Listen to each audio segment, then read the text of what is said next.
जाति न करना कि जाति करने वालों को अल्लाह पसंद नहीं करता, इसलिए जाति नहीं होने पाई।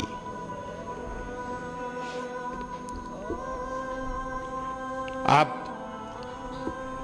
एक बहुत बड़ा वाकया है, ऐसा वाकया, ये सारे के सारे आदर्श केवल मुसलमानों के लिए नहीं, दुनिया के सारे इंसानों के लिए, हजरत मोहम्मद सल्लल्लाहु अलैहि वसल्लम के लिए रहमत ऐसी, दयालुता ऐसी कि एक बार एक गैर मुस्लिम आपके यहाँ आया, आपका मेहमान बना, पेट उसका खराब हो गया खाना खाने से, रात में उसने बिस्तर में पखाना कर दिया। जब उसकी नींद खुली उसको बहुत शर्मिंदगी महसूस हुई और वो चला गया, डर शर्म की वजह से चला गया, छोड़ के चला गया। काफी दूर आगे गया तो उसको याद आया, अरे हम तो तलवार भूल गए। तो तलवार के लोभ में वो फिर वापस लौटा। जब वापस लौटा, उजाला हो गया था, उसने हजरत मोहम्मद सल्लल्लाहु अलैहि वसल्लम के निवास के पास उसने आवाज़ सुनी कि एक सज्जन कह रहे हैं, ऐ अल्लाह के रसूल, ये आप क्या कर रहे हैं? आप तो पखाना धो रहे हैं, ये मुझे करने दीजिए। तो अल्लाह के रसूल सल्लल्लाहु अलैहि वसल्लम की आवाज़ आई कि वो मेरा मेहमान था, इसलिए काम मुझे करना चाहिए। ऐसी थी रहमत। और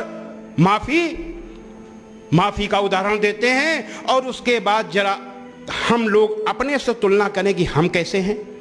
एक गैर मुस्लिम आया मस्जिद नबवी में, उसको पेशाब लगी, खड़े खड़े मस्जिद में पेशाब करने लगा।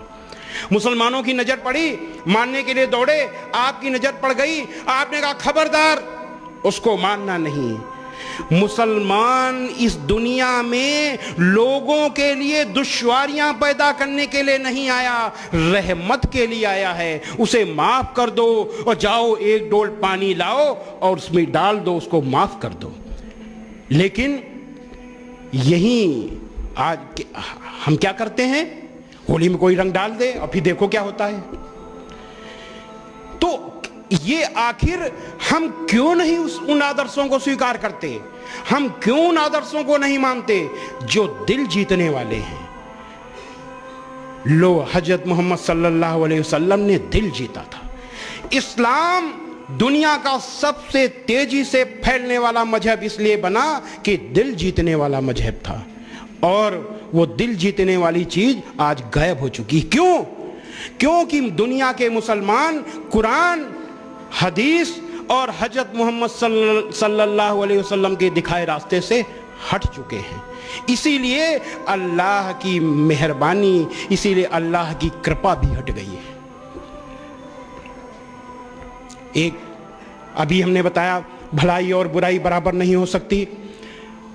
बहुत पुराना, बहुत मशहूर वाकया है हमारे, अगर कुछ शायद मुस्लिम भाई सब जानते होंगे, गैर मुस्लिम भाई अगर होंगे या मीडिया के लोग होंगे, हम उनको बताना चाहते हैं कि हजरत मोहम्मद सल्लल्लाहु अलैहि वसल्लम जिस रास्ते से निकलते थे, उस रास्ते में एक बुढ़िया माई का घर था।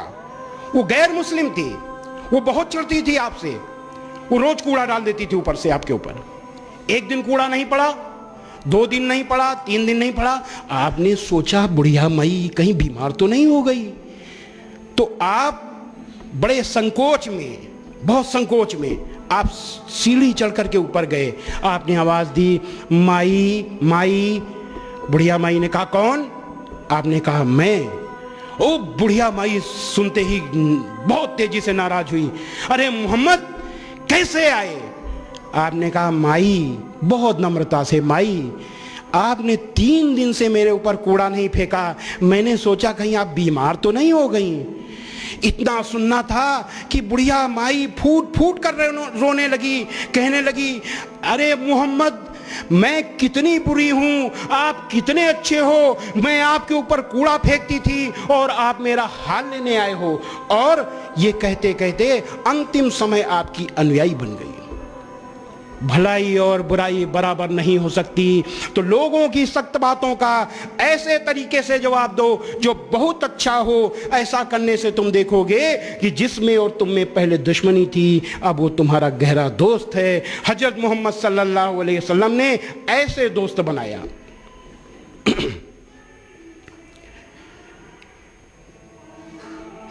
हम और आपकी शान के खिलाफ अगर कोई बात हो जाए तो एक दो नहीं, दुनिया के लाखों लाखों मुसलमान अपनी गर्दन कटाने के लिए तैयार रहते हैं कि नहीं? लेकिन आप अपनी जान देने के लिए तो तैयार हो, लेकिन आप उनके आदर्शों को मानने के लिए तैयार नहीं हो। जरा सोचिए, जिसने ओझड़ी फेंक दी आपके ऊपर, जिसने आपके ऊपर गंदगी फेंकी, जिन लोगों ने आपके ऊपर कंकड़ फेंके, जिन लोगों ने आपका पीछा किया तमाम अपशब्द कहते हुए मक्का में, उन लोगों से आपने कोई बदला नहीं लिया। कहा माफी माफी और माफी। ताइफ का वाकया, कितनी बुरी तरह घायल किया गया था ताइफ में आपको, और जब अल्लाह ने कहा आपसे कि कहिए तो मैं ताइफ को कुचल दूं, आपने क्या कहा? आपने माफी दे दी। जो हजरत मोहम्मद सल्लल्लाहु अलैहि वसल्लम अपने ऊपर प्रत्यक्ष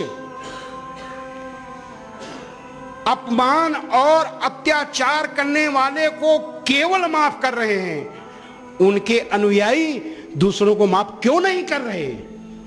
क्यों दिल जीत नहीं रहे? जब अल्लाह के रसूल दिल जीतते थे तो आप क्यों नहीं दिल जीत रहे? और माफ करिएगा, अभी मैंने एक लेख लिखा है पश्चिमी उत्तर प्रदेश के लिए। कुरान मजीद की आयत क्या है?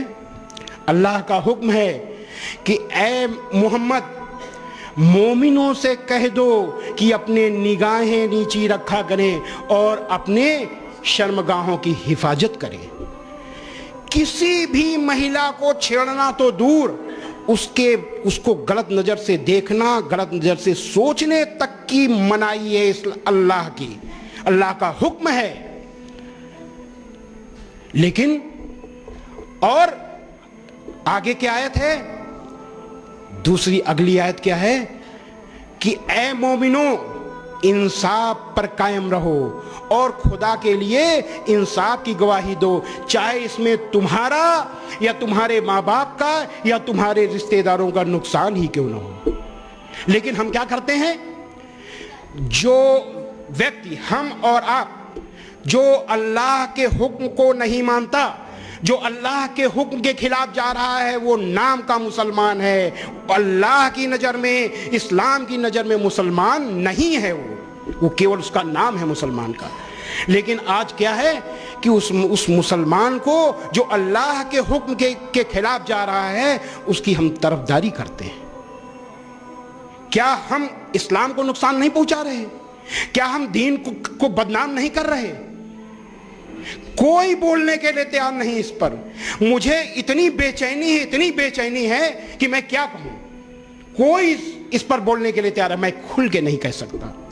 मेरी एक सीमा है, मेरी एक मर्यादा है। अगर उस मर्यादा को मैं लांघ जाऊंगा तो मैं खत्म हो जाऊंगा।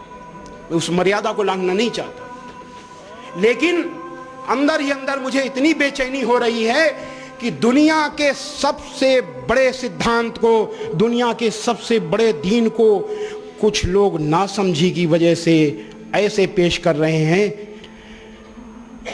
मैं बताऊं, मैं इसी इलाहाबाद में मैं पढ़ा हूं, एंग्लो बंगाली इंटर कॉलेज, आप जानते हैं। मैंने वहाँ से हाई स्कूल से इंटर किया, उसके बाद यूं क्रिश्चियन कॉलेज में पढ़ा। जब मैं एंग्लो बंगाली इंटर कॉलेज में पढ़ता था सन 68 में, तो मेरे एक भी हिंदू दोस्त नहीं थे, सारे के सारे मुस्लिम दोस्त। और किताब बहुत समझने की चीज है, क्योंकि देखिए, दुनिया की सबसे जहीन अगर कोई कौम है वो अंग्रेज, बड़े दिमाग वाले। और अंग्रेजों की आदत क्या है? अपनी बुराई देखना। अगर आदमी अपनी कमी देखेगा तो वो जो है परफेक्ट रहेगा, अपनी कमी को दूर करेगा। और जो अपनी कमी से अपने बच्चों की कमी को देखेगा, नहीं कोई आपका बच्चा ये कर रहा है, चलो झूठ बोल रहे हो, चलो भागो, तो वो अपने बच्चों को खराब कर लेगा, उनका हौसला बढ़ेगा। कोई भी नाव हो, अगर छेद हो उसकी अनदेखी करें, नाव डूब जाएगी। किसी मकान में अगर लोग नहीं रहते, कहते हैं मकान बंद रहेगा, मकान गिर जाएगा। क्यों? वो अगर कहीं पानी टपक रहा है, सीलन आ रही, कोई देखने वाला नहीं है, धीरे धीरे जो बैठ जाएगा। तो अपनी आत्मनिरीक्षण, आत्ममंथन करते रहना चाहिए। तो वो मेरा कोई दोस्त, सारे के सारे मुस्लिम दोस्त, और मैंने किताब क्या लिखी, इस्लामिक आतंकवाद का इतिहास, the history of Islamic terrorism. मुझे तो मुतासिर हो जाना चाहिए था, मुझे नहीं लिखना चाहिए था, लेकिन क्यों लिखा? अब हम इसके आगे कुछ कहने की जरूरत नहीं है हमको। और मैं सुधरा भी कैसे, इसके लिए किसी भी ज्ञानी ने हमको नहीं बताया। ये शायद अल्लाह को मुझसे काम लेना था, वो अपने आप हो गया। मुझको एक साहब ने कहा, स्वामी जी आपके पास पैसे की कमी है। उस समय मेरे पास पैसा नहीं था, बहुत तंगी से मैं लड़ा। तो उन्होंने कहा, पैसे कभी आप अमेरिका के लिए किताब लिखिए, टेररिज्म से अमेरिका का बहुत खतरा है, और अगर वहाँ आपकी किताब चल गई तो आपको करोड़ों डॉलर मिल जाएंगे, आपका काम चल जाएगा। हमें बात समझ में आई। उन्होंने कहा, लेकिन अभी आपने 96 पेज की किताब लिखी है। हिंदुस्तान की मेंटलिटी है कि वो यहाँ 10 पेज की किताब पढ़ते हैं, 96 पेज की भी उनको मोटी लगेगी। लेकिन यूरोप की मेंटलिटी ये है कि 96 पेज की किताब लिखेंगे तो कहेंगे इसमें कुछ नहीं होगा, और मोटी होनी चाहिए, और उसमें दलील के साथ सारी चीज़ होनी चाहिए। तब मैंने किताबों का अध्ययन किया। सबसे पहले मैंने सीरत पढ़ी, और जब सीरत पढ़ी तो हमें कुरान मजीद की उन आयतों का जिनको मैंने टेररिज्म से जोड़ा था, मतलब ये समझ में आया कि ये तो टेररिज्म को ख़त्म करने के लिए है, ये तो उन लोगों से लड़ाई के लिए हैं जो टेररिज्म पैदा करते हैं, जो अन्याय करते हैं, जो नाइंसाफ़ी करते हैं, जो दुनिया के लिए, शांति के लिए खतरा है। और यही है श्रीमद् भगवत गीता। तो जब मुझे एहसास हुआ कि मैंने गलती कर दी, तो मैंने उस काम को बंद कर दिया। जब बंद कर दिया तब तक मुझे बहुत पैसा मिलने लगा था इस काम के लिए। मेरे पास नहीं आता था, मैंने नहीं लिया, लेकिन उस काम के लिए मेरे पास पैसे कमी नहीं थी। जब बंद कर दिया, लोगों ने कहा कि ऐसा है कि आप काम बंद कर देंगे, पैसा बंद हो जाएगा। हमने कहा, देखिए ऐसा है कि ना तो मैंने एक गज जमीन खरीदी, ना ही अपने खर्च के लिए। आपका आदमी आता है, जो हम कहते हैं, वो पर्चे छपवा देता है, वो काम कर देता है, पेट्रोल भरवा देता है, गाड़ी ले आता है, वो सब करता है। हमने अपने फायदे के लिए उसको लिया नहीं, तो मेरा इसमें नुकसान फायदा कोई नहीं। आप दो या न दो, जो हम अपने उसमें खर्च ही नहीं कर रहे। खैर, तो उसके बाद जब ये हमें महसूस हुआ, तो फिर आगे हमें किताब लिखने का कोई हमारा वो नहीं था। वो किताब में लिखा, बात डिटेल में हो जाएगी, ईश्वरी प्रेरणा ही मैंने किताब लिखी। आज वो किताब हिंदी, उर्दू, अंग्रेजी, गुजराती, तमिल, तेलुगु, कन्नड़, मलयालम, बंगाली, असमी, मराठी, इतनी भाषाओं में छप रही है। 10 भाषाओं में वो किताब छप रही है। और वो किताब मैंने क्यों लिखी थी? मैंने किताब लिखी थी कि मुसलमान भाइयों को पढ़ने के लिए, इसलिए कि मुसलमान भाई देखें कि एक स्वामी लक्ष्मी शंकराचार्य की नज़र में इस्लाम का क्या महत्व है, और उस नज़रिए से देखें कि हमें कितनी तकलीफ है, इस्लाम में कितनी अच्छाइयाँ हैं, उन अच्छाइयों को ग्रहण क्यों नहीं किया जा रहा। हमने इसलिए लिखी थी कि सबसे पहले अपने को सुधारा जाए, तब दूसरों को सुधारा जाए।